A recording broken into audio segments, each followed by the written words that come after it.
यदि लंबे समय से हम भाग्योन्नति में बाधाओं का सामना कर रहे हैं, किसी न किसी कारण से हमारे कैरियर का प्रतिफल हमें पॉजिटिव नहीं दिख पा रहा है, तो ये समझिए शनि देवता अब हो रहे हैं अस्त। और इस अस्त अवस्था में आकर कैसे शनि देव आपके जीवन में एक लाभ की परिपूर्णता को प्रदर्शित करेंगे, इस बात को आज हम समझने और जानने वाले हैं।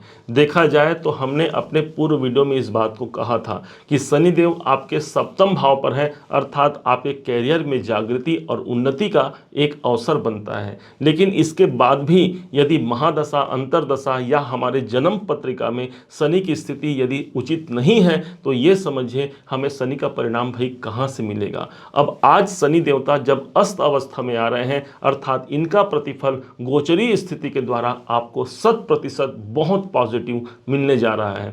इसका मुख्य कारण यह होगा कि शनि देव 12 फरवरी से 16 मार्च तक अस्त अवस्था में रहेंगे। इसका मुख्य कारण यह भी होगा कि जो आपके अपने राशि के अधिपति बनते हैं, यही बनते हैं भगवान सूर्य, और शनि को यदि कोई ग्रह अस्त कर सकता है, वो होते हैं मात्र सूर्य भगवान। और यही सूर्य भगवान आपके छठे भाव को छोड़ करके ठीक 13 फरवरी सन 2024 से लेकर के 14 मार्च तक का समय होगा, जिस समय पर यही सूर्य शनि के संग समाहित होंगे आपके सप्तम भाव पर। सूर्य का प्रकाश इतना तेज है, सूर्य की विकिरण, उनकी रश्मियां इतना तेज होता है कि जिसके द्वारा वो शनि को अस्त कर जाते हैं। अर्थात शनि इस समय पर एक 0 वाट के बल्ब के बराबर हमें प्रतिफल दे पाएंगे। इसका पॉजिटिव प्रभाव ये होगा कि व्यापार संबंधी कोई मामले यदि हमारे फंसे हुए हैं, यदि हमारे व्यापार में निरंतर हमें हानियों का सामना करना पड़ रहा है, तो यहीं पर आपके अपने राशि के स्वामी उपस्थित हैं और शनिदेव हो गए हैं अस्त। अर्थात शनिदेव यहाँ रहेंगे तो सही, लेकिन मात्र 0 वाट के बल्ब के बराबर आपको रिजल्ट देंगे। यहाँ पर जो सप्तम भाव होता है आपके दाम्पत्य जीवन का होता है। यदि किसी कारण से विवाह में परेशानियों का सामना हम कर रहे हैं, या जीवन साथी या जीवन संगिनी को लेकर के हम परेशान हैं, तो यहाँ समझिए कि ये आपके लिए बेहतरी विकल्प को आपके जीवन पर प्रदर्शित करा जाएगा। सिर्फ यही नहीं, शनि के पास जो इनकी तीसरी दृष्टि है वो आपके ठीक भाग्य भाव पर पड़ रही है। इसका मतलब ये हो गया कि भाग्य उन्नति में हमें सहायता प्राप्त होगी। यदि किसी के द्वारा हमें लाभ मिलना है और उस लाभ में हमें विलंब की स्थिति बन रही है, तो शनि देवता को यहाँ पर शांत किया गया है सूर्य भगवान के द्वारा, भाग्य उन्नति में एक सहायता प्राप्त होगी। पिता पुत्र का एक सामंजस्य बैठ पाएगा, एक अच्छी स्थिति में होकर के दोनों एक दूसरे को समझ पाएंगे। अपने पिता अथवा उच्चाधिकारी अथवा आपके ईश्वरीय कृपा आपको प्राप्त हो सकती है, क्योंकि नवम भाव जो होता है ये हमारे ईश्वर की कृपा को प्रदर्शित करता है, यही धर्म का स्थान है। हमारे पूजा पाठ निष्ठा के बावजूद भी यदि हमें उसका प्रतिफल निकल कर नहीं आ रहा है, तो कहीं ना कहीं शनि देवता भाई विलंब के कारक थे, विलंब की स्थिति उत्पन्न कर रहे थे, अब अस्त हो गए हैं। अर्थात दैवीय शक्ति, दैवीय कृपा भी आपको प्राप्त होने की संभावना आपको दिखेगी ही। यही नहीं, शनि देवता की जो 7वीं दृष्टि है वो आप पर अर्थात स्वयं सिंह राशि पर पड़ रही थी।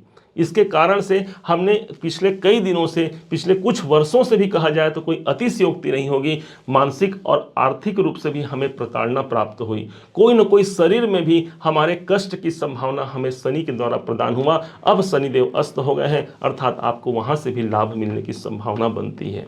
यही नहीं, शनि की जो एक दृष्टि पड़ती है वो ठीक आपके चतुर्थ भाव पर। चतुर्थ भाव मेरे शांतियों का होता है। उस शांति में भी मुझे शांति प्राप्त न होना, बल्कि मेरा मानसिक अशांति बढ़ जाना, शनि के दृष्टि का प्रभाव, इसे आप मान सकते हैं। प्रॉपर्टी से जुड़े हुए कोई काम कराना हम चाहते हैं, हम कोई नया कार्य प्रारंभ करना चाहते हैं, लेकिन उसमें निरंतर यदि कोई बाधा आ रही है, शनि देवता अब अस्त हो गए हैं, आपको बेहतर परिणाम यहाँ पर मिलने की उम्मीद जागृत हो जाती है। विशेष बात आप ये समझिए कि यहाँ पर सिर्फ शनि और सूर्य 2 ग्रहों का मिलन नहीं हो रहा है आपके सप्तम भाव पर, बल्कि 2 एनर्जियों का मिलन हो रहा है। एक तरफ शनि हमारे अंधेरे हैं, तो दूसरे तरफ भगवान सूर्य उजाले हैं। एक तरफ शनि दंड नायक है, तो भगवान सूर्य शासक हैं। एक तरफ शनि पश्चिम दिशा को रिप्रेजेंट करते हैं, तो भगवान सूर्य हमारे पूर्व दिशा को दिखाने वाले ग्रह बनते हैं। इस कारण से ये जो समय होगा, एक विपरीत परिस्थितियों में भी एक सुनिश्चितता को आपके जीवन पर लक्षित करा जाएगा, आप ऐसा इसे मान सकते हैं। शनि हमारे कर्म है, तो वहीं पर भगवान सूर्य हमारे जीवन में मान प्रतिष्ठा की वृद्धि कराने वाले हैं, अर्थात कर्म क्षेत्र में इस समय पर प्रतिष्ठा की वृद्धि आपके जीवन में देखने को मिल सकती है। दसम भाव से दसम भाव है ये, इस कारण से जो विद्यार्थी हैं, जो शिक्षा अर्जन कर रहे हैं, उनको तो लाभ मिलता ही मिलता है। साथ में यदि आप नौकरी भी प्रयास कर रहे हैं, किसी कारण से नौकरी में विकल्प निकल के नहीं आ रहा है, तो शनि देवता स्वयं कर्म के देवता है और उनका अस्त होना सूर्य के द्वारा, मतलब शनि की जो भरपाई है, जो कमी है, इसे सूर्य भगवान पूर्ण करेंगे अपने दिव्य प्रकाश से। इस बात को आप जानिएगा। जो सबसे ज्यादा जो प्रभावी होगा वो होगा आपका अपना लगन, अर्थात आपकी अपनी राशि सबसे ज्यादा प्रभावी होगी, सिंह राशि। इसका कारण यह होगा कि शनिदेव ऑलरेडी देख रहे हैं सप्तम दृष्टि से, और सूर्य भगवान की दृष्टि भी आपके अपने राशि पर हो जाएगी, अर्थात एक नई जागृति, नई ऊर्जा, नए साहस का आप समावेश अपने जीवन में देख सकते हैं इस टाइम पर। और एक बेहतरी के विकल्प को जो आपको चाहिए उसके लिए आप लग जाइए। ये समय आपका बेहद पॉजिटिव सिद्ध हो सकता है आपके जीवन में। कैसे भगवान सूर्य और शनि के इस कॉम्बिनेशन में भी हम लाभ ले पाएं, अब इस पर विचार करते हैं। भगवान सूर्य आपके अपने राशि के अधिपति बनते हैं। नित्य प्रातः उठ करके भगवान सूर्य नारायण को उनका दर्शन करना, उनको प्रणाम करना आपके जीवन का सभी के सभी जो मामले जो अटके हुए हैं उसको सुलझा सकने का सामर्थ्य हमारे सूर्य भगवान पर आश्रित होता है। इसलिए सुबह उठ करके भगवान सूर्य को प्रणाम जरूर कीजिए।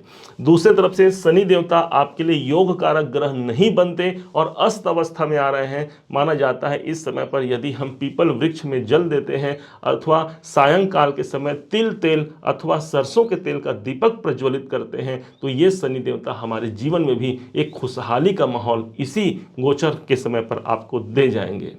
उम्मीद है आप सबने इसे समझा है, आप सबने इसे जाना है। यदि आपने इसे समझा है, जाना है, मेरे समझाने का प्रयास यदि आपको सार्थक लगा हो, मेरे समझाने का तरीका यदि आपको सार्थक लगा हो, तो हर बार की भांति इस बार भी अपना प्यार भरा लाइक और कमेंट करना कभी मत भूलिएगा। बहुत मोटिवेशन मिलता है हमें कि सिंह राशि ने हमें सराहा है, हमने अच्छा कार्य किया है। और हाँ, यदि अभी तक आपने चैनल को सब्सक्राइब नहीं किया है, सब्सक्राइब भी कीजिएगा। पुनः एक बार फिर आप सभी का दिवस बहुत मंगलमय हो, इन्हीं शुभकामनाओं के साथ। जय श्री राम।